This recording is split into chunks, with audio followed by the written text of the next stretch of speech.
I bought an apartment during a market slump, $30,000 below what others had paid for the same layout. I had just finished moving in when Linda Carver, the neighbor across the hall, stormed over. Same unit, same building, yet you paid $30,000 less than we did. You need to make up the difference. I froze for a second. She took it as fear and raised her voice. If you had the guts to snap it up cheap, you'd better be ready to compensate the rest of us. Otherwise, don't expect to live here in peace. I looked at her, so self-righteous it was almost absurd, and I laughed. I had just been discharged from a psychiatric hospital. Threaten me? If anyone wasn't going to live in peace, it was her. I stared at the middle-aged woman with tight curls who had just barged through my door, demanding I pay her $30,000 to make up the difference. All the excitement of finally buying a place vanished. Ma'am, volatility in housing prices is just how the market works, I said, keeping my voice as steady as I could. The previous owner needed a quick sale, and I happened to catch it. That has nothing to do with you. She stepped closer, her voice turning sharp. How does it have nothing to do with me? Same layout, same building, so why did you pay $30,000 less than I did? Annoyance simmered under my skin. I remembered what the doctor told me when I was discharged. When conflict comes up, take a deep breath first, then reason it out. I took a slow breath. For you, the market was at its peak when you bought your unit. When I bought mine, prices had dropped. That's not on me. If we follow your logic, then if prices go up another $50,000 next year, are you going to pay me the difference? She planted her hands on her hips. Don't try to confuse me with all that nonsense. We live on the same floor. How can you feel okay taking advantage like that? My son's getting married soon. We need the money.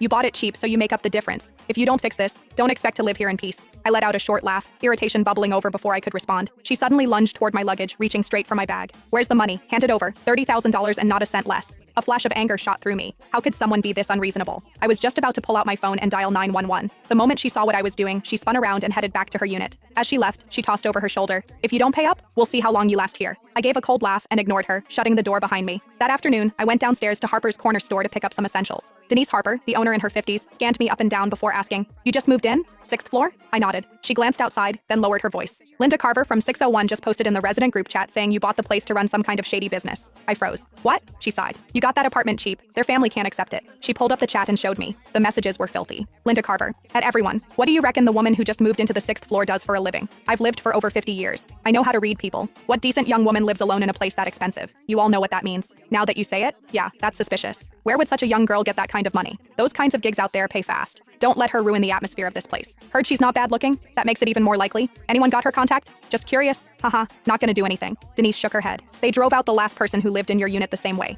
Even calling the police didn't help. They won't cross the line. They just make your life miserable every single day. As she handed me my things, I asked her to add me to the group chat. Sweetheart, just between us, if you can tolerate it, then tolerate it. Otherwise, leave as soon as you can. I took my things from her, holding back my irritation, and thanked her. Well, I wasn't afraid. I had just spent my entire savings on that apartment. Leave? I let out a silent, cold laugh. It was the first time I'd ever heard of someone trying to force a psychiatric patient out of her own home. When I got back upstairs, I saw a plastic bag hanging from my doorknob. Inside was a dead rat. There was a note in the bag. "This is the first time. Next time it'll be alive." I scoffed, tied the bag shut, and tossed it right back at Linda's door. I dealt with plenty of rats before. At